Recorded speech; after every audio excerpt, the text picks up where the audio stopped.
ಗ್ರಾಮ ಪಂಚಾಯತ್ ಕಾರ್ಯಾಲಯ ಸುಂಟರಗೋಡದಲ್ಲಿ 2024-25ನೇ ಸಾಲಿನ ಮಹಾತ್ಮ ಗಾಂಧಿ ರಾಷ್ಟ್ರೀಯ ಉದ್ಯೋಗ ಖಾತ್ರಿ ಯೋಜನೆಯ 205 ಮತ್ತು 15ನೇ ಹಣಕಾಸು ಅನುದಾನ ಆಯೋಗದ ಸಾಮಾಜಿಕ ಪರಿಶೋಧನೆ ಗ್ರಾಮ ಸಭೆ. ಈ ಗ್ರಾಮ ಸಭೆಗೆ ಆಗಮಿಸಿದಂಥ ಗ್ರಾಮ ಪಂಚಾಯತಿ ಅಧ್ಯಕ್ಷರಿಗೂ ಮತ್ತು ನಮ್ಮ ಸಾಮಾಜಿಕ ಲೆಕ್ಕ ಪರಿಶೋಧನಾ ತಂಡಕ್ಕೂ ನಮ್ಮ ಧನಿ ಸರ್ ಅವರಿಗೂ ಸ್ವಾಗತ ಕೋರುತ್ತಾ ಈ ಸಭೆಗೆ ಆಗಮಿಸಿದಂತ ಕೂಲಿ ಕಾರ್ಮಿಕರಿಗೂ ಮತ್ತು ರೈತರಿಗೂ ಎಲ್ಲರಿಗೂ ಸ್ವಾಗತ ಕೋರುತ್ತಾ ಇದರ ಬಗ್ಗೆ ಸವಿಸ್ತಾರವಾಗಿ ನಮ್ಮ ಧನಿ ಸರ್ ಅವರು ಹೇಳ್ತಾರ. ಸಾಮಾಜಿಕ ಲೆಕ್ಕ ಪರಿಶೋಧನೆ ಯಾವುದು, ಹ್ಯಾಂಗ ಕಾಮಗಾರಿ ಯಾವುದು, ಅದ್ರ ಬಗ್ಗೆ ಏನು ಸವಿಸ್ತಾರವಾಗಿ ಹೇಳ್ಬೇಕಾಗಿ ಅವರಲ್ಲಿ ವಿನಂತಿ ಕೊಡ್ತಾರೆ.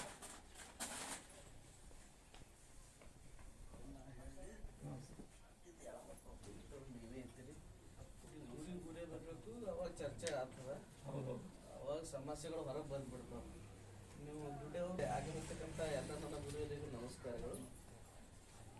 ಇವತ್ತಿನ ದಿವಸ ಮಹಾತ್ಮ ಗಾಂಧಿ ರಾಷ್ಟ್ರೀಯ ಗ್ರಾಮೀಣ ಉದ್ಯೋಗ ಖಾತ್ರಿ ಯೋಜನೆ 2024-25ನೇ ಸಾಲಿನ ಸಾಮಾಜಿಕ ಪರಿಶೋಧನೆ ಇರ್ತಕ್ಕಂಥ ತಮ್ಮ ಗ್ರಾಮ ಪಂಚಾಯತಿ ವ್ಯಾಪ್ತಿಯಲ್ಲಿ ಹೋದ ವರ್ಷ ಏನು ಕಾಮಗಾರಿ ಮಾಡಿದ್ದಿಲ್ಲ 23-24ನೇ ಸಾಲಿನಲ್ಲಿ ಅದ ನಂತರ ನಮ್ಮ ಗ್ರಾಮ ಪಂಚಾಯತಿ ವ್ಯಾಪ್ತಿಯಲ್ಲಿ ಫೈಲ್ ವೀಕ್ಷಣೆ ಮಾಡ್ತೀವಿ. ಫೈಲ್ ನೋಡೋದ್ರ ಮುಖಾಂತರ ಕರೆಕ್ಟಾಗಿ ನಮ್ಮ ರೂಲ್ಸ್ ಪ್ರಕಾರ ಎಲ್ಲ 21 ಕಾಲಂ ಪ್ರಕಾರ ಎಲ್ಲ ಫೈಲ್ಗಳು ಕರೆಕ್ಟಾಗಿ ಹಚ್ಚಿದಾರೆ ಇಲ್ಲ ಅವ್ರ ಫೈಲ್ಗಳನ್ನು ನೋಡ್ತೀವಿ. ಇವೆಲ್ಲ ನೋಡಕಸ ಅದ್ರಾಗ ಏನು ನ್ಯೂನ್ಯತೆ ಕಂಡು ಬರ್ತದೆ ನಿಮ್ಮ ಗ್ರಾಮ ಸಭೆಯ ಮುಖಾಂತರ ಸರ್ಕಾರಕ್ಕೆ ವರದಿಗೆ ಸಲ್ಲಿಸ್ತದೆ. ಬಟ್ ತಮ್ಮ ಗ್ರಾಮ ಪಂಚಾಯತಿ ವ್ಯಾಪ್ತಿಯಲ್ಲಿ ಸ್ವಲ್ಪ ಅಧ್ಯಕ್ಷದ ಏನು ಗೊಂದಲ ಇದ್ದ ಕಾರಣ ಒಂದು 2 ತಿಂಗಳು ಕೆಲಸನೇ ಆಗಿಲ್ಲ, ಕಡಿಮೆ ಕೆಲಸ ಆಗ್ಯದಪ್ಪ, ಪರವಾಗಿಲ್ಲ. ಅದು ಹಿಂದಿನ ನೆನಸರ್ ಬೇಡ, ಹಿಂದಿನ ವರ್ಷ ಹೋಗ್ಯದ ಹೋಗಿ ಈಗೇನು ಪ್ರೆಸೆಂಟ್ ಆಗಿ ಇದ್ದೀರಿ, ಎಲ್ಲರೂ ಕೆಲಸ ಮಾಡೋಕ್ಕೆ ಉತ್ಸಾಹ ಇದ್ದೀರಿ. ಬಟ್ ನಿಮ್ಮ ಪಂಚಾಯತಿ ವ್ಯಾಪ್ತಿಯಲ್ಲಿ ಪಂಚಾಯತಿ ವತಿಯಿಂದ ಕೆಲಸ ನಡೀತಾ ಇಲ್ಲ. ಬಟ್ ಫಾರೆಸ್ಟ್ ಇಲಾಖೆ ನಿಮ್ಮ ಕೆಲಸ ನಡೆದು ಈ ಫಾರೆಸ್ಟ್ ಇಲಾಖೆ ಯಾವ ರೀತಿ ಕೆಲಸ ನಡೆದು ಅದೇ ರೀತಿ ತೋಟಗಾರಿಕೆಯನ್ನು ಕೆಲಸ ಅವ ಮತ್ತು ಅಗ್ರಿಕಲ್ಚರ್ ಕಡೆಯಿಂದ ಕೆಲಸ ಇರ್ತದೆ. ಯಾರು ತೋಟಗಾರಿಕೆ ಹೊಲ ಇದ್ದಿರ್ತದ ಹೊಲ ಇದ್ದವ್ರು ಏನಾದ್ರೆ ನೀವು ಬಾಳೆ ಗಿಡ ಆಗಲಿ, ತೆಂಗಿನ ಗಿಡ ಆಗಲಿ, ಬೇರೆ ಬೇರೆ ಗಿಡಗಳು ಹಚ್ಕೋತಿರ್ತಲ್ಲ, ಆ ಗಿಡ ಹಚ್ಕೋತ ತೋಟಗಾರಿಕೆ ಸರ್ಕಾರ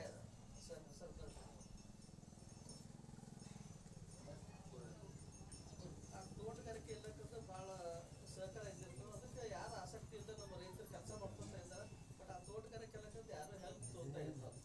ಬೇರೆ ಬೇರೆ ಕಡೆ ನೋಡಿದ್ರೆ ಎಲ್ಲ ಇಲಾಖೆಯಿಂದ ಹೆಲ್ಪ್ ತೋತಾ ಇದ್ದಾರೆ. ನಮ್ಮ ಭಾಗದವರಾಗಿರ್ತಕ್ಕಂಥ ನಾವು ಬೇರೆ ತೋಟಗಾರಿಕೆ ಮಾಡ್ತಕ್ಕಂಥ ಅಲ್ಲಿ ನೋಡಿದ್ದೀವಿ. ಅವರು ಹೆಚ್ಚಿನ ಒಂದು ಆಸಕ್ತಿ ವಹಿಸ್ಕೊಂಡು ಅದ್ರ ಬಗ್ಗೆ ತೋಟಗಾರಿಕೆ ಸಂಬಂಧಪಟ್ಟಂಗೆ ತೋರೋಣ. ಅದರ ಜೊತೆಗೆ ಇನ್ನೊಂದು ರೇಷ್ಮೆ ಇಲಾಖೆಯಿಂದನೂ ಅದಕ್ಕೂ ಬೆನಿಫಿಟ್ ಐತಿ. ಯಾರು ರೇಷ್ಮೆ ಆಸ್ತಿ ಇರ್ತಾರೋ ಅವರಿಗೆ ಕೂಲಿಕಾರ ಕೆಲಸ ಮಾಡಿ ನಾಟಿ ಮಾಡ್ತಕ್ಕಂಥದ್ದು ಅವ್ರಿಗೂ ಆಯ್ತು. ನಿಮ್ಮ ಬಲ್ಯಕ್ಕೆ ಒಬ್ಬರು ಮಾಡಿದಾರ, ಯಾರು ವಿನೋದ್ ನಾಗೇಂದ್ರಪ್ಪ ಅಂತವ್ರು ಮಾಡಿದಾರ. ಬಟ್ ಅವ್ರು ಈ ವರ್ಷ ಹೋದಾಗ 600 ಬೀದ ಮಾಡಿದಾರೆ. ಅವ್ರಿಗೆ ಲೇಬರ್ಗೆ ಚಾರ್ಜ್ 62,000 ರೂಪಾಯಿ ಹಾಕಿದ್ದಾರೆ. ನಾವು ಸ್ವಂತ ಖರ್ಚು ಮಾಡಿ ಕೆಲಸ ಮಾಡ್ಬೇಕಂದ್ರೆ ನಮಗೆ 50,000 ಸರ್ವಿಸ್ ಅಷ್ಟೊಂದು ಹೋಗ್ತಿರ್ತಾರೆ. ಅದ್ರ ಬಗ್ಗೆ ನಮ್ಮ ಉದ್ಯೋಗ ಖಾತೆಯಿಂದ 25 ವರ್ಷ ನಮ್ಮ ಭಾಗಕ್ಕೆ ರೇಷ್ಮೆ ಭಾಳ ದೊಡ್ಡ ಪ್ರಮಾಣದ ಬೆಳೆದಿರ್ತಕ್ಕಂಥ ತಾಲೂಕು ಐತೆ ನಮ್ಮದು. ಬಟ್ ರಿಸರ್ಚ್ ಸೆಂಟರ್ ಮೈಸೂರು ನಮ್ಮ ಕಡಗಂಚಿ ರಿಸರ್ಚ್ ಸೆಂಟರ್ ಇಲ್ಲೇ ಅಂತ ಸಂಶೋಧನಾ ಕೇಂದ್ರ. ಇವತ್ತು ನಮ್ಮ ಸಂಶೋಧನಾ ಕೇಂದ್ರದ ಮುಂಚೆಗಿಂದ ರೇಷ್ಮೆನೂ ಯಾರು ಬೆಳೀತಿಲ್ಲ. ರೇಷ್ಮೆ ಮೊದಲು ಭಾಳ ಸೂಕ್ಷ್ಮವಾಗಿತ್ತು. 25 ವರ್ಷದಿಂದ ಹಿಂದ್ಗಡೆ ಒಂದು ಹನಿ ನೀರು ಬಿದ್ದು ರೇಷ್ಮೆ ಹುಳ ಸಾಯ್ತಾ ಇದ್ದೀವಿ. ಇವತ್ತೆಲ್ಲ ಸೈಂಟಿಫಿಕ್ ಚೆನ್ನಾಗಿ ರೀತಿ ಅದು ಸಂಶೋಧನೆ ಮಾಡಿದ್ರೆ ಯಾವುದೇ ನಾವು ಗಿಡಗಳನ್ನೇ ಕಟ್ ಮಾಡಾಕ್ತದ್ದು ಸಣ್ಣ ಆರೋಗ್ಯ ಬರ್ತಾ ಇಲ್ಲ, ಏನೂ ಬರ್ತಾ ಇಲ್ಲ. ಅವೆಲ್ಲ ಹೆಚ್ಚಿನ ಒಂದು ಸಂಶೋಧನೆ ಪ್ರಕಾರ ರೇಷ್ಮೆ ಮಾಡ್ತಾ ಇರ್ತದೆ. ಆ ರೇಷ್ಮೆ ಹೆಚ್ಚಿನ ಒಂದು ಆದಾಯದಾಯಕ ಒದಗಿಸ್ತದೆ. ಯಾರು ರೇಷ್ಮೆ ಮಾಡ್ತಿಲ್ಲ ಅವರು ಹೆಚ್ಚಿನ ಒಂದು ಪ್ರಯೋಜನ ಪಡೀಲಿಕ್ಕೆ ಸಾಧ್ಯ ಇರ್ತದೆ. ಅದರ ಜೊತೆಗೆ ತಮ್ಮ ಗ್ರಾಮ ಪಂಚಾಯತ್ ವ್ಯಾಪ್ತಿಯಾಗಿರ್ತಕ್ಕಂಥ ಒಂದೆರಡು ಫಾರೆಸ್ಟ್ ಇಲಾಖೆದೈತಿ. ಫಾರೆಸ್ಟಿಗೆ ಸಂಬಂಧ ಪ್ರತಿ ವರ್ಷ ಫಾರೆಸ್ಟ್ ಇಲಾಖೆ ಕೆಲಸ ಮಾಡ್ತೀರಿ. ಆ ಫಾರೆಸ್ಟ್ ಬೆಳೆದಿ ನೋಡ್ತಾನೆ ಅವೇ 2-3 ಮಣ್ಣು ಗಿಡನೇ ಇರ್ತಾವೆ, ನೀರನ್ನ ಹಾಕ್ತಾ ಇರ್ತಾರೆ, ಎಲ್ಲರೂ ಮಾಡ್ತಾ ಇದ್ದಾರೆ. ಯಾಕೆ ಅದ್ರ ಬಗ್ಗೆ ನಾವು ಕೆಲಸ ಮಾಡಿದ್ದೇವೆ ಅಂದ್ರೆ ಊರವ್ರಿಗೆ ಸ್ವಲ್ಪ ನಿಗಾ ಇರಲಿ. ಆ ಗಿಡಗಳು ಆಮ್ಯಾಗ ಬ್ಯಾಸಿಗೆ ದನಗಳು ಬರ್ತಾವ, ಅವು ಬದುಕಸನ್ನೆಲ್ಲ ಹಾಳು ಮಾಡ್ತಾ ಇರ್ತಾವೆ. ಹಾಳು ಮಾಡಿದ್ರೆ ನಮ್ಮ ಕಣ್ಣಿಗೆ ಕಾಣ್ತಂದ್ರೆ ಅದ್ರ ಬಗ್ಗೆ ನಾವು ನಿಗಾ ಮಾಡಿರ್ಬೇಕು. ಯಾರೋ ಬಂದು ಫಾರೆಸ್ಟ್ದವ್ರಿಗೆ ಕಾಯಬೇಕು, ಯಾರೋ ಬಂದು ಪಂಚಾಯತ್ದವ್ರಿಗೆ ನೀರು ಹಾಕ್ಬೇಕು, ಅವರೇ ನೋಡ್ಕೊಳ್ಬೇಕು. ಎಲ್ಲ ಸರ್ಕಾರ ನೋಡ್ಕೊಳ್ಬೇಕಂದ್ರೆ ಆಗಂಗಿಲ್ಲ. ಸರ್ಕಾರ ಫೆಸಿಲಿಟಿ ಕೊಟ್ಟದಂದ್ರೆ ಗ್ರಾಮಸ್ಥರಿಗೆ ಕೊಟ್ಟಿರ್ತಾರೆ. ಆ ಗ್ರಾಮಸ್ಥರ ಜವಾಬ್ದಾರಿನೂ ಸ್ವಲ್ಪ ಇರ್ತಂದ್ರೆ ನಮ್ಮ ಆಸ್ತಿ ಅಂತಸ್ತುಗಳು ಉಳಿಲಕ್ಕೆ ಸಾಧ್ಯ ಇರ್ತದೆ. ಅದು ಮುಂದೆ ನಮಗೆ ಪ್ರಯೋಜನ ಆಗಲಿಕ್ಕೆ ಸಾಧ್ಯ ಇರ್ತದೆ. ಅದರ ಜೊತೆಗೆ ಹೆಚ್ಚಿನ ತಮ್ಮ ಗ್ರಾಮ ಪಂಚಾಯತ್ ಹೋದರ್ಸ ಖರ್ಚಾಗಿರ್ತಕ್ಕಂಥದ್ದು ವಜಾಪುರ ಕೆರೆಗೆ ಖರ್ಚಾಗಿರ್ತಕ್ಕಂಥದ್ದು. ಬಟ್ ಕೆರಿನ ನಂಬರ್ ಏಕಾಯ್ತದ. ಬಟ್ ಅದ್ರ ಹಿಂದ್ಗಡೆ ಎಲ್ಲರೂ ಕಬ್ಬು ಹಚ್ಚಿದಾರ, ಸುತ್ತಕಟ್ಟೆ ಪ್ರಯೋಜನ ಆಗ್ಯದ. ಬಟ್ ಇನ್ನೊಂದು 5 ವರ್ಷನೇ ಸ್ವಲ್ಪ ಇನ್ನೊಂದು ಜನ ಹುಷಾರಾಗಬೇಕು ನಮ್ಮ ಜನ ಇನ್ನ ಅಲ್ಲಿ ಸುತ್ತಮುತ್ತಲವ್ರು. ಯಾಕಂದ್ರೆ ಅಜ್ಜಂಪುರದಾಗ ಹೋದ್ರೆ 10 ಕಿಲೋಮೀಟರ್ ಪೈಪ್ ಲೈನ್ ಮಾಡಿ 30 ಎಕರೆ ಕಬ್ಬು ಬಸ್ತಾ ಇದ್ದಾರೆ. ಬಾಜುನೇ ಕೆರೆ ಇದೆ, ತುಂಬೆ ಇರ್ತದೆ, 24 ತಾಸು ನೀರೇ ಹೋಗಿಲ್ಲ ಅಲ್ಲಿದು. ನಾವು ಒಂದು 2 ಕಿಲೋಮೀಟರ್ ಪೈಪ್ ಲೈನ್ ಮಾಡಕ್ಕೆ ಕಬ್ಬು ಬಸೋದವ್ರು ಸಾಧ್ಯ ಆಗ್ತದೆ. ನಾವು ನಿರಾಶಾದಾಯಕವಾಗಿರೋದು ಏನು ಮಾಡಕ್ಕೆ ಸಾಧ್ಯ ಆಗಲ್ಲ. ಅದಕ್ಕೆ ಆ ಕೆರೆದಿಂದ ಹೆಚ್ಚಿನ ಏನದ ಎಲ್ಲ ರೈತರು ಪ್ರಯೋಜನ ಪಡಿತಕ್ಕಂಥ ವ್ಯವಸ್ಥೆ ಬೇಕು. ಯಾಕಂದ್ರೆ ನಾವು ಎಷ್ಟು ಅಲ್ಲ ಪ್ರತಿ ವರ್ಷ ಖರ್ಚು ಮಾಡ್ತಾ ಇರ್ತೀವಿ ಉದ್ಯೋಗ ಖಾತ್ರಾಗ, ಅಷ್ಟು ಬೇರೆ ರೈತರಿಗೆ ಉಪಯೋಗ ಆಗ್ತಾ ಇಲ್ಲ. ಅವ್ರು ಬೆಳೆದಿರ್ತಕ್ಕಂಥ ಬೆಳೆದಿಂದ ಉಪಯೋಗ ಬರಬೇಕು ಜಾಸ್ತಿ, ಆ ರೀತಿಯಿಂದ ಉಪಯೋಗ ಆಗ್ತಕ್ಕಂಥ ವ್ಯವಸ್ಥೆ ಮಾಡಬೇಕು. ಅದ್ರಾಗ ಇನ್ನೊಂದು 2 ಚಿಕ್ಕ ಡ್ಯಾಮ್ ಹೆಚ್ಚಿರಿ. ಆ ಚಿಕ್ಕ ಡ್ಯಾಮ್ ಹೂಳು ಎತ್ತೋದ್ರ ಮುಖಾಂತರ ಏನಾಗಬೇಕಪ್ಪ ಅಂದ್ರೆ ಅಂತರ್ಜಲ ಹೆಚ್ಚಾಗಬೇಕು. ಚಿಕ್ಕ ಡ್ಯಾಮ್ ಹೂಳು ಎತ್ತೋ ಸುಮ್ಮನೆ ಕೆಲಸ ಕೊಡಾಕತ್ತೀವಿ ಅಂತ ಅದ್ರ ಮುಖಾಂತರ ಅಲ್ಲ. ಚಿಕ್ಕ ಡ್ಯಾಮ್ ಹೂಳು ಎತ್ತಿದ್ದೇವೆ ಅಂದ್ರೆ ನಮ್ಮ ಗ್ರಾಮಕ್ಕೆ ಅದು ನೀರಿನ ಅಂತರ್ಜಲ ಹೆಚ್ಚಾಗಬೇಕು, ಸುತ್ತಮುತ್ತ ಬಾವಿಗೆ ನೀರಾಗಿರ್ಬೇಕು, ಯಾರ ಹೊಲ ಇದ್ದಿರ್ತಕ್ಕಂಥ ಆ ಟೈಪ್ ಸಿಸ್ಟಮ್ ಅದ. ಆ ಸಿಸ್ಟಮ್ ಪ್ರಕಾರ ನಮ್ಮ ಉದ್ಯೋಗ ಖಾತೆ ನಡೀತಾ ಇಲ್ಲ. ಯಾಕಂದ್ರೆ ಸುಮ್ಮನೆ ಎಲ್ಲ ಕೆಲಸ ಹಚ್ಚಬೇಕು, ಸುಮ್ಮನೆ ನಡಿಬೇಕು, ನಾಲ ಉಳೆತಂದು ಹುಳ ಎತ್ತಬೇಕು, ಬೇರೆ ಬೇರೆ ಈ ರೀತಿ ಕೆಲಸ ನಡೆದು ಇದ್ರಲಿಂದ ನಮ್ಮ ಉದ್ಯೋಗ ಖಾತ್ರಿನ ಉಪಯೋಗ ಬರಂಗಿಲ್ಲ. ನಮ್ಮ ದೇಶದಾಗ ದೊಡ್ಡ ಯೋಜನೆ ಆಗಿರ್ತಕ್ಕಂಥ ಉದ್ಯೋಗ ಖಾತ್ರಿ ಯೋಜನೆ. ಉದ್ಯೋಗ ಖಾತ್ರಿಯಿಂದ ಎಲ್ಲ ಲೈನ್ ಡಿಪಾರ್ಟ್ಮೆಂಟ್ನು ನೀವು ಒಗ್ಗೂಡಿಕೆ ಕೆಲಸ ಮಾಡಕತ್ತಾರ. ಇದ್ರಲಿಂದ ನಮ್ಮ ಉದ್ಯೋಗ ಖಾತ್ರಿಯಿಂದ ಡೆವಲಪ್ಮೆಂಟ್ ಇಡೀ ನಮ್ಮ ಊರೇ ಗ್ರಾಮ ಬದಲಾವಣೆ ಮಾಡಬೇಕು. ಆ ಗ್ರಾಮ ಬದಲಾವಣೆ ಮಾಡ್ತಕ್ಕಂಥ ವ್ಯವಸ್ಥೆಗೆ ನಾವು ಯಾರು ಇನ್ನೂ ಬರ್ತಾ ಇಲ್ಲ. ಎಲ್ಲೋ ಒಂದು ಬೆರಳಿಕೆಗೆ ಒಂದೊಂದು ವರ್ಕ್ ಮಾಡಿದ್ದೀವಿ ನಾವು ಅಷ್ಟೇ. ಹೇಳ್ಕೊಬೇಕಂದ್ರೆ ಒಂದು ವರ್ಕ್ ಎಲ್ಲಪ್ಪ ಅಂತಂದ್ರೆ ವಿ.ಕೆ. ಸರಗರ ಸಂತಿ ಕಟ್ಟಿದ್ದಾರೆ ಚೆನ್ನಾಗಿ ನೋಡ್ಲಿಕ್ಕೆ, ಅವರು ರೆಗ್ಯುಲರ್ ಆಗಿದ್ದಿ. 1-2 ಅಷ್ಟೇ ಗೋದಾಮ್ ಐತಿ. ನಮ್ಮ 6 ರೈತರು ಹೆಚ್ಚಿಗೆ ಬೆಳೆದ್ರೆ ಅಂದ್ರೆ 6 ದಾರಿಗಳು ಇಡಕ್ಕೆ ಸ್ಥಳ ಬೇಕಲ್ಲ, 6 ಗೋದಾಮ ಅಂಥದ್ದು ಅವಕಾಶ ಕೊಟ್ಟರು. ಅದು ಚೆನ್ನಾಗಿ ಮಾಡ್ಕೊಂಡಿಲ್ಲ, ಅದೊಂದು ತಡ್ಕಂದಾಗ ಆಗಿದೆ. ಆಮೇಲೆ ಕೊಡಲಂಗರದಾಗ ಒಂದು ಐತಿ. ಇಂಥ ಬೇರೆ ಬೇರೆ ಯೋಜನೆ ಸಂಬಂಧಪಟ್ಟ ಬಹಳಷ್ಟು ಯೋಜನೆಗಳನ್ನು ಮಾಡ್ತಾ ಇಲ್ಲ. ಸ್ವಲ್ಪ ಅಷ್ಟೇ ಹೆಚ್ಚಿಗೆ ಸ್ವಲ್ಪ ಮಟೀರಿಯಲ್ ಬಂತಂದ್ರೆ ನಾವು CC ರೋಡ್ ಮಾಡ್ತಾ ಇದ್ದೀವಿ, ಅಂದಾಗ ಚರಂಡಿ ರೋಡ್ ಮಾಡ್ತಾ ಇದ್ದೀವಿ. CC ಚರಂಡಿ ಮತ್ತು ನಮ್ಮ ಇದಕ್ಕೆ ಬಿಟ್ಟು ನಮ್ಮ ಗ್ರಾಮ ಪಂಚಾಯತಿ ವತಿಯಿಂದ ಮಾಡ್ತೀವಿ. 50 ಫೈನಾನ್ಸ್ ಮಾಡ್ತೀವಿ, ಟ್ಯಾಕ್ಸ್ನಾಗ ಮಾಡ್ತೀವಿ, ತಾಲೂಕ್ ಪಂಚಾಯತಿ ಮಾಡ್ತೀವಿ, ಜಿಲ್ಲಾ ಪಂಚಾಯತಿ ಮಾಡ್ತೀವಿ, ಎಲ್ಲ ಮಾಡ್ತೀವಿ, ಬೇರೆ ಬೇರೆಯಿಂದ ಎಲ್ಲ ಮಾಡ್ತೀವಿ. ಇನ್ನು ಬೇರೆ ವರ್ಕ್ ಮಾಡೋದಕ್ಕೆ ನಮ್ಮ ಸ್ಕೀಮ್ನಾಗ ಏನೇನಿದ್ದಾವೆ ಅವು ಉಪಯೋಗ ಆಗತಕ್ಕಂಥ ಮಾಡ್ರಿ. ನಮ್ಮ ರೈತರಿಗೆ ಬೇಕಾಗಿತ್ತು ದನ ನೋಡಾಗ ಅದ್ರ ಉತ್ಪಾದನಾ ಹೈನುಗಾರಿಕೆಗೆ ಹೆಚ್ಚಿಗೆ ಆಗತಕ್ಕಂಥ ವ್ಯವಸ್ಥೆ ಆಗಬೇಕು. ಅದಕ್ಕಾಗಿ ದನದ ಶೆಡ್ ನೀಡಿರ್ತಕ್ಕಂಥದ್ದು, ಅದ್ರ ಜೊತೆಗೆ ಕುರಿ ಶೆಡ್ ನೀಡಿರ್ತಕ್ಕಂಥದ್ದು. ನಾವು ಏನು ಸರ್ಕಾರ ಕೊಟ್ಟಿರ್ತಾರದು ಉಪಯೋಗ ಆಗಬೇಕದು ಬೆಳವಣಿಗೆ. ನಾವು ಸರ್ಕಾರ ಕೊಟ್ಟದಾಗನು ಇದ್ರದಾಗ ಸ್ವಲ್ಪ ರೊಕ್ಕ ಇಟ್ಕೊಂಡ ತಕ್ಷಣ ಕೆಲಸ ಮಾಡ್ತಿದ್ದು ಕಾಮಗಾರಿ ಭಾಳ ದಿವಸ ಬಳಕೆ ಬರಂಗಿಲ್ಲ. ನಾವು ಸರ್ಕಾರ ಕೊಟ್ಟ ಪ್ರೋತ್ಸಾಹನೆ ಅಂತ ಅದಕ್ಕೆ ನೀವು ಸ್ವಲ್ಪ ಕೈಯಲ್ಲಿ ಹೆಚ್ಚಿಗೆ ಮಾಡಿದ್ರಿ ಅಂದ್ರೆ ಅದು ದೊಡ್ಡ ಪ್ರಮಾಣದ ಆಗಲಕ್ಕೆ ಸಾಧ್ಯ ಆಗ್ತದೆ. ಅದಕ್ಕೆ ತಮ್ಮ ಗ್ರಾಮ ಪಂಚಾಯತಿ ವ್ಯಾಪ್ತಿಯಲ್ಲಿ ಸ್ವಲ್ಪ ಮನೆಗಳಿಗೆ ಲೇಬರ್ ಚಾರ್ಜ್ ಹಾಕಿರ್ತಾರೆ. ಒಂದು 15 ಮನೆಗಳೈತಿ. ಮನೆಗಳಿಗೆ ಚೆನ್ನಾಗಿ ನೀವು ಯಾರ ಮನೆಗೆ ನಿಮ್ಗೆ ಸರ್ಕಾರದ ಬಸವ ವಸತಿ ಆಗಿರ್ಬೋದು, ಅಂಬೇಡ್ಕರ್ ಮನೆ ಆಗಿರ್ಬೋದು, ಯಾರ ಮನೆ ನಿಮ್ಗೆ ಆಗಿರ್ತದ 90 ದಿನ ನೀವು ಮನೆಯವ್ರ ಕೆಲಸ ಮಾಡಬೇಕು. 90 ಡೇಸ್ ನಿಮ್ಮ ಮನೆಗೆ ನೀವೇ ಕೆಲಸ ಮಾಡೋದು. ಈಗ ಪ್ಲಾಸ್ಟರ್ ಮಾಡ್ತಿರ್ತದೆ, ಮಣ್ಣು ಅದು ಬಿದ್ದಿರ್ತದೆ, ಉಸುಕು ಬಿದ್ದಿರ್ತದೆ, ನಮ್ಮ ವಸ್ತು ಇರ್ತದೆ, ನಾವು ಕಷ್ಟಪಟ್ಟು ತಂದಿರ್ತದೆ, ಕಾಸ್ಟ್ಲಿ ಇರ್ತದೆ. ಆ ವಸ್ತು ಹಾಳಾಗಬಾರ್ದು ನಿಮ್ಮ ಮನೆಯವ್ರೇ ನಿಮ್ಗೆ ಸ್ವಚ್ಛ ಮಾಡ್ಕೊಂತ 90 ದಿನ ಇಟ್ಟಿದ್ದಾರೆ.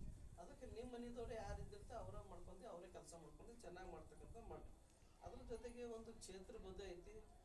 ಆ ಕ್ಷೇತ್ರ ಬದು ಆಗಿರ್ತಕ್ಕಂಥ ನಮ್ಮ ಉದ್ದೇಶ ಏನಪ್ಪ ಅಂತಂದ್ರೆ ಎಲ್ಲಿ ಚವಳಿ ಹೊಲ ಇರ್ತಾವ ಅಲ್ಲಿ ನಾವು ಕ್ಷೇತ್ರ ಬದು ಮಾಡ್ಕೊಂತೀವಿ. ಪೀಠಕ್ಕೆ ಅದ್ರದ್ದು ಅಂದ್ರೆ ನೀರಿನ ಮಟ್ಟ ಕೆಳಗಿಳಿತಂದ್ರೆ ನಾವು ಭೂ ಸಾಗುವಳಿ ಮಾಡಕ್ಕೆ ಬರ್ತದೆ. ಬಿತ್ಲಾಕದ ಮಾಡಕ್ಕೆ ಹಿಂದಕ್ಕೆ ಹಿರಿಯರು ಮಾಡ್ತೀರಿ. ಎಲ್ಲ ಚವಳಿ ಇಡ್ತಾವ ದೊಡ್ಡ 4 ಎದುರು ಬಿಡ್ತಿರೋ ಬಿತ್ಲಾಕ್ ಬರೋಸಲ್ಲ. ಆಗೋಸ್ಕರ ಇದು ಬದು ನಿರ್ವಹಣೆ ಇಟ್ಟಿರ್ತಕ್ಕಂಥವ್ರ.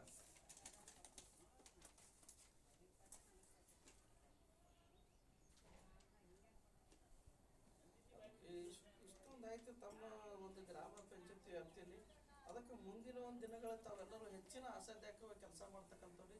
ಈ ಉದ್ಯೋಗ ಖಾತ್ರಿಗೆ ನಾವು ಕೆಲಸ ಮಾಡ್ಬೇಕಷ್ಟೇ. ದಿನಕ್ಕೊಂದು 349 ರೂಪಾಯಿ ಅಟ್ಟೆ ತಗೋಬೇಕು ಅನ್ನೋದು ತಲೆಯನ್ನು ತೆಗೆದಾರ ಬಿಟ್ಟಿರಿ. ಮೊದಲು ನೀವು ದಿಂದ ವಿಚಾರ ಮಾಡಬೇಡ್ರಿ. ನೀವು ಇವತ್ತು 1 ವರ್ಷ ಕೆಲಸ ಮಾಡಕತ್ತೀರ, ಒಂದು ಏನಾದರೂ ವರ್ಕ್ ತೊಗೊಂಡ್ರೆ ಈಗ ಒಂದು 4 ದನ ಕಟ್ಟಿ ನೀವು 4 ಹೈನುಗಾರಿಕೆ ಮಾಡಿರಿ. ನೀವು ಅದು ಇನ್ಕಮ್ ಸೋರ್ಸ್ ಆಗೇ ಬಿಟ್ಟಿರ್ತದೆ. ಮುಂದೆ ಕಂಟಿನ್ಯೂ ಆಗ್ತದೆ. ಇನ್ನೂ 4 ದನಗಳು ಆಗ್ತವೆ, ಬೇರೆ ಬೇರೆ ಆಗ್ತವೆ. ಕುರಿ ದೊಡ್ಡ ಮಾಡಿದ್ರೆ ಅದು ಬೇರೆ ಆಗ್ತದೆ. ನೀವು ತೋಟಗಾರಿಕೆ ಮಾಡಿದ್ರೆ ಅದು ಹೆಲ್ಪ್ ತೊಗೊಂಡ್ರೆ ಬೆಳೆದಿರೋದು ಅದಕ್ಕೆ ಉಪಯೋಗ ಆಗ್ತದೆ.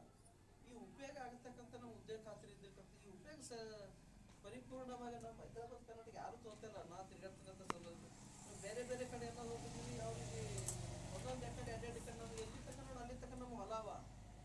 ನಾವು ಬೆಂಗಳೂರು ಗ್ರಾಮಾಂತರ ಬೇರೆ ಕಡೆ ಹೋಗ್ಬಿಟ್ಟು ಎಲ್ಲಿ ತಕ್ಕ ನೋಡಿ ಅಲ್ಲಿದ್ದ ಗುಡ್ಡನೇ ಅವ. ಅವ್ರಿಗೆ ಹೊಲನೇ ಇಲ್ಲ. ಎಲ್ಲಿ ತಕ್ಕ ನೋಡಿ ಅಲ್ಲಿದ್ದ ಗುಡ್ಡ ಅವ. ಅವ್ರಿಗೆ 1 ಎಕರೆ 2 ಎಕರೆನಾಗೆ ಅವ್ರು ಭಯಂಕರ ಶ್ರೀಮಂತರಿದ್ದಾರೆ. ನಾವು ಎಲ್ಲಿ ತಕ್ಕ ನೋಡಿ ಅಲ್ಲಿದ್ದ ಹೊಲನೇ ಅದ. ಎಲ್ಲರಿಗೆ ಹೊಲ ಇದ್ದಿರ್ತಕ್ಕಂಥದ್ದು ಹೊಲದಾಗ ಹೋದ್ರೆ ಒಂದು ಗಿಡನೂ ಇಲ್ಲ, ಏನಿಲ್ಲ. ಅವ್ರು ಹೊಲದಾಗ ನೋಡಿದ್ರೆ ತೆಂಗಿನ ಗಿಡ, ತೆಂಗಿನ ಬೇರೆ ಬೇರೆ ಆರ್ಥಿಕವಾಗಿ ಬರ್ತಕ್ಕಂಥದ್ದು ದುಡ್ಡು ಬರ್ತಕ್ಕಂಥ ಗಿಡಗಳು ಅವರು ಹೊಲ್ದಾಗವ. ಅದಕ್ಕೆ ನಾವು ಬೆಳೆಸಬೇಕು. ನಮ್ಮ ಹೊಲ್ದಾಗ ತೋಟಗಾರಿಕೆ ಸಂಬಂಧಪಟ್ಟಂದ್ರೆ ಚಲೋ ಮಾವಿನ ಗಿಡ ಹಚ್ಚಬೇಕು, ಮಾಗಾಣಿ ಗಿಡಗಳು ಹಚ್ಚಬೇಕು, ಸಾಗವಾನಿ ಗಿಡ ಹಚ್ಚಬೇಕು, ಶ್ರೀಗಂಧ ಗಿಡಕ್ಕೆ ಅವಾಗ ಮುಕ್ತ ಮಾರುಕಟ್ಟೆ ಕೊಟ್ಟಿದ್ದಿಲ್ಲ. ಈ ಗೋರ್ಮೆಂಟಿಗೆ ಮಾರಬೇಕು, ಗೋರ್ಮೆಂಟ್ಲಿಂದ ಅವ್ರು 50% ಟ್ಯಾಕ್ಸ್ ತೊಗೊಳ್ತಾರೆ. ಇವತ್ತು ನಿಮ್ಗೆ ಮುಕ್ತ ಮಾರುಕಟ್ಟೆ ಸ್ವಂತ LB ಮಾರ್ಬೋದು ಶ್ರೀಗಂಧ. ಆ ಒಂದು ವ್ಯವಸ್ಥೆಗಂತ ಅವರೆಲ್ಲ ಬೇರೆ ಬೇರೆ ಬೇರೆ ಬೇರೆ ರೀತಿ ಮಾಡ್ತಾ ಇರ್ತಾರೆ.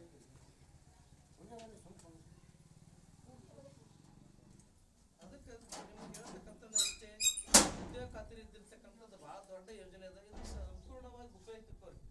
ಒಂದು 5-6 ಮಂದಿ ಆಗಲಕ್ಕೆ ಅಷ್ಟೇ ಉಪಯೋಗ ತಿಳ್ಕೊಂಡ್ರೆ ಸಾಕು. ಇಡೀ ಊರಿಗೆ ತಿಳ್ಕೊಳ್ಳೋದೇ ಬೇಕು. ಒಂದು 5 ಮಂದಿ ತಿಳ್ಕೊಂಡ್ರೆ ಮುಂದೆ ನೆಕ್ಸ್ಟ್ ನಿಮ್ಗೆ ಕಲಿತಾರೆ. ಹೆಲ್ಪ್ ತೊಗೊಂಡ್ರ ಅವ್ರೊಂದು ಇನ್ನೊಬ್ರು ಬದಲಾವಣೆ ಆಗಕ್ಕೆ ವ್ಯವಸ್ಥೆ ಮಾಡ್ಬೇಕು. ಅದಕ್ಕೆ ಇವತ್ತು 349 ಕೂಲಿ ಕಾರ್ಮಿಕರಿಗೆ ಕೆಲಸ ಮಾಡಿದ್ರೆ ನೀವು ಕೆಲಸ ಮಾಡಿರ್ತ ಭಾಳ ದಿವಸ ವ್ಯವಸ್ಥೆಗೆ ಬರ್ತಕ್ಕಂಥ ವ್ಯವಸ್ಥೆ ಆಗಬೇಕು. ಯಾಕಂದ್ರೆ ನಿಮ್ಮ ಪಂಚಾಯತಿಯಲ್ಲಿ ಬರೀ ಕೆರೆ ಉಳಿತು, ನಾಲಾ ಉಳಿತು, ಒಂದು 2 ಚಿಕ್ಕಡೆ ಮತ್ತು ಬೇರೆ ವರ್ಕೆ ಆಗಿಲ್ಲ. ನಾ ಪರಿಪೂರ್ಣವಾಗಿ ನೀವು ಕೆಲಸ ಮಾಡೋದು ನೋಡ್ಬೇಕಂದ್ರೆ ಅದು ದೊಡ್ಡ ಅದೇ ವಜಾಪುರ ಕೆರೆನೇ ಅದ, ಅದೇ ಫಾರೆಸ್ಟ್ ಇಲಾಖೆ ಅದ, ಅದೇ ಆಲೂರು ರೋಡಿ ಅದ. ಇದ್ರ ಬಿಟ್ಟು ಬೇರೆ ಬೇರೆ ಅಲ್ಲ. ವೈಯಕ್ತಿಕವಾಗಿ ನೀವು ಸ್ವಂತ ವಿಚಾರ ಮಾಡ್ಕೊತ ಬಿಡ್ರಿ ಸರ್. ಬೇರೆ ಬೇರೆ ಮಾಡೋದು ಸಾಕಿಲ್ಲ. ನೀವು ಸ್ವಂತ ನೀವು ಹೊಲಗಳು ಉದ್ಧಾರ ಮಾಡ್ಕೊರಿ, ಅದಕ್ಕೆ ನೀರಿನ ವ್ಯವಸ್ಥೆ ಮಾಡ್ಕೊಂಡು ಮಾಡ್ರಿ. ಅದಕ್ಕೇನು ತೋಟಗಾರಿಕೆ ಸಂಬಂಧಪಟ್ಟ ಮಾಡತಕ್ಕಂಥ ವ್ಯವಸ್ಥೆ ಮಾಡ್ಕೊಂಡು ಅಂದಾಗ ಮಾತ್ರ ಸ್ವಲ್ಪ ನಾವು ಬದಲಾವಣೆಗೆ ಸಾಧ್ಯ ಆಗ್ತದೆ. ಅದಕ್ಕೆ ಎಲ್ಲರೂ ಬಂದಿರಿ. ಬಟ್ ಕೂಲಿ ಕೆಲಸ ಮಾಡ್ತಕ್ಕಂಥವ್ರು ನೀವು ಉದ್ಯೋಗ ಖಾತ್ರಿಯಿಂದ ನಿಮಗೂ ಅಷ್ಟು ನಿಗಾ ಇರಲಿ. ಈ ಉದ್ಯೋಗ ಖಾತ್ರಿ ಬೇರೆ ಬೇರೆ ಭಾಳಷ್ಟು ವರ್ಕ್ ಕೊಟ್ಟರೆ ಅದಾಗ ನಾವು ಒಂದು ವರ್ಕ್ ಅದು ತೋದ್ರೆ ಅದರಿಂದ ನಾವು ಸ್ವಲ್ಪ ಚೇಂಜಸ್ ಆಗಬೇಕಂತಕ್ಕಂಥದ್ದು ವಿಚಾರ ನಿಮ್ಮ ಬೆಲ್ಲಕ್ಕಿಂತ ಪರ್ಫೆಕ್ಟಾಗಿ ನಾವು ಬದಲಾವಣೆ ಆಗಕ್ಕೆ ಸಾಧ್ಯ ಇರ್ತದೆ. ಈಗ ಒಂದು ಮನಿ ಗೋರ್ಮೆಂಟ್ ಕೊಟ್ಟದ, ಅಂದ್ರೆ 90 ದಿನ ನಿಮ್ಗೆ ಕೆಲಸ ಮಾಡಕ್ಕೆ ಕೊಟ್ಟದ. ಆ ಮನಿ 100 ದಿವಸ ಇರ್ಬೇಕಂತ ನಾವು ಮನಿ ಕಟ್ತೀವಿ. ಅದೇ ಬೇರೆ ಬೇರೆ ನಮ್ಮ ಗೋರ್ಮೆಂಟ್ ವರ್ಕ್ ಅಲ್ಲಿ ನೋಡ್ತಿರ್ತೀವಿ. ಚಿಕ್ಕಡೆಮ್ಮ ಬೇರೆ ಎಲ್ಲ ಅವು ಒಂದು 10 ವರ್ಷ 4 ವರ್ಷ ಬೀಳ್ತಿರ್ತಾವೆ. ಆ ಮನಿ ಯಾವ ರೀತಿಯಿಂದ ಇಷ್ಟಪಟ್ಟು ಕಟ್ಟಿರ್ತಾರೋ ನಾವು ಗ್ರಾಮ ಪಂಚಾಯತಿ ವ್ಯಾಪ್ತಿಯಲ್ಲಿ ಏನು ವರ್ಕ್ ಇರ್ತಾವೆ ಅವನ್ನ ಇಷ್ಟಪಟ್ಟಿದ್ದಾಗ ಅವು ಬಳಕೆ ಬರೋದು ಭಾಳ ದಿವಸ ಇರೋಕೆ ಅಂಥ ಕಟ್ಟಡಗಳು ಅಂಥ ಕಾಮಗಾರಿ ಇರ್ತೀವಿ. ಅಂದಾಗ ಮಾತ್ರ ನಾವು ಬಳಕೆ ಬರೋಕ್ಕೆ ಸಾಧ್ಯ ಆಗ್ತದೆ. ಅದಕ್ಕೆ ತಾವೆಲ್ಲರೂ ಬಂದೀನಿ, ಭಾಳ ಸಂತೋಷ ಆಗ್ತದೆ. ಅದಾಗ ನೀವು ರಿಯಾಲಿಟಿ ಕೆಲಸ ಮಾಡೋರು ಬಂದಿರಿ. ಕೆಲಸ ಮಾಡ್ತಕ್ಕಂಥ ಏನಿದೆ ಕೆಲಸ ಮಾಡೋ ಸರಿ ಚೆನ್ನಾಗಿ 100 ದಿವಸ ನಿಮ್ಮ ಜಾಬ್ ಕಡೆಗೆ ಸರ್ಕಾರ ಕೆಲಸ ಕೊಡ್ತದ. 100 ದಿವಸ ಪರಿಪೂರ್ಣ ಕೆಲಸ ಮುಗಿಸೋರಿ. ಯಾರು ಬಂದಿರ್ತಕ್ಕಂಥವ್ರು ಯಾರಿಗೆ ಹೊಲ ಇದ್ದಿರ್ತದೆ ಹೊಲಗಳು ಸ್ವಲ್ಪ ಜೀರ್ಣೋದ್ಧಾರ ಮಾಡ್ಕೊಂತ ವ್ಯವಸ್ಥೆ ಮಾಡಿರಿ. ಬೇರೆ ಬೇರೆ ಯಾಕಂದ್ರೆ ಭಾಗಕ್ಕೆ ನೀರಿನ ವ್ಯವಸ್ಥೆ ಕಡಿಮೆ ಆದಂತಂದ್ರೆ ನಮಗೆ ಬೇರೆ ನಾಲ ಹೊತ್ಕೊತ ಚಿಕಟೆ ಮಾಡ್ತದೆ, ಕೆರೆ ಹೊಡೆಯೋದು, ತಂದು ಬೇರೆ ಬೇರೆ ವರ್ಕ್ ಕೊಟ್ಟಿರ್ತಕ್ಕಂಥ ಇದೇ ಉದ್ದೇಶ. ನಮ್ಮ ಪರಿಸರವನ್ನು ನಮ್ಮ ನೈಸರ್ಗಿಕ ಸಂಬಂಧಪಟ್ಟಿದ್ದು ನಾವು ಡೆವಲಪ್ಮೆಂಟ್ ಮಾಡ್ಕೊಂಡು ನಾವೇ ಬದಲಾವಣೆ ತರ್ತಕ್ಕಂಥ ನಾವೇ ಇದ್ರ ಬಗ್ಗೆ ಆಸಕ್ತಿದಾಯಕ ವಿಷಯದಿಂದ ಕೆರೆ ಉಳಿತಕ್ಕಂಥ. ಯಾಕಂದ್ರೆ ಇಡೀ ಊರಿಗೆ ಕೆರೆ ಬೇಕಾಗ್ತದೆ, ಎಲ್ಲರೂ ಕೂಡ ಉಳಿಯಬೇಕು. ಅದು ನೀರು ನಿಂತಂದು ಎಲ್ಲರಿಗೂ ದನ ಕರೆಕ್ಟ ಮನುಷ್ಯರಿಗೆ ಎಲ್ಲರಿಗೂ ಉಪಯೋಗ ಆಗ್ತದೆ. ಈ ಒಂದು ಉದ್ದೇಶಕವಾಗಿ ಇದ್ದಿರ್ತಕ್ಕಂಥದ್ದು. ಅದಕ್ಕೆ ತಾವೆಲ್ಲರೂ ಮುಂದಿನ ಒಂದು ದಿನಗಳಲ್ಲಿ ತಮ್ಮ ಎಲ್ಲ 100 ದಿನಗಳಲ್ಲಿ ಕೆಲಸ ಪೂರೈಸಲಿ. ಮುಂದಿನ ವರ್ಷ ಬರ್ತಕ್ಕಂಥ ಬೇರೆ ಬೇರೆ ಯೋಜನೆ ಉದ್ಯೋಗ ಖಾತ್ರಿ ಒಳಗೆ ಯಾವ್ಯಾವ ರೈತರಲ್ಲಿ ಕೂಲಿ ಕಾರ್ಮಿಕರಲ್ಲಿ ಯಾವುದರ ಬಗ್ಗೆ ಲಾಭ ಪಡ್ಕೋಬೇಕು, ಕೃಷಿ ಹೊಂಡ ಅಲ್ಲಿ, ಬದು ನಿರ್ಮಾಣ ಅಲ್ಲಿ, ಅಂತರ್ಜಲ ಮಟ್ಟ ಹೆಂಗೆ ಹೆಚ್ಚಿಗೆ ಆಗ್ತದೆ, ಮತ್ತು ಅರಣ್ಯ ಸಂರಕ್ಷಣೆ ಹೆಂಗೆ ಮಾಡಬೇಕು, ಇದ್ದಿದ್ದ ಅರಣ್ಯನೇ ಅದೇ ಗಿಡಗಳು ಅದೇ ಮಾಡಿ ಗಿಡಗಳು ಅಂತ ಹೇಳಿದ್ರು ಕೆಲವೊಂದು ವಿಷಯಗಳು. ಅದಕ್ಕೆ ನಾವು ಅದರೊಳಗೆ ಜವಾಬ್ದಾರಿ ಅದ. ಎಲ್ಲರೂ ಅದಕ್ಕೆ ಸಂರಕ್ಷಣೆ ಮಾಡಬೇಕು. ಸರ್ ಹೇಳ್ದಂಗೆ ಒಳ್ಳೆಯ ಒಂದು ಇದು ಮಾಡ್ಯಾರ. ರೈತರು ಇದ್ರ ಬಗ್ಗೆ ಹೆಚ್ಚಿನ ಗಮನ ಹರಿಸಬೇಕು, ಇದ್ರ ಬಗ್ಗೆ ಲಾಭ ಪಡ್ಕೋಬೇಕಂತೇಳಿ ಎಲ್ಲರಿಗೂ ಹೇಳ್ತಾ ಈ ಸಭೆಯನ್ನು ಇಲ್ಲಿಗೆ ಮುಕ್ತಾಯಗೊಳಿಸುತ್ತೇವೆ.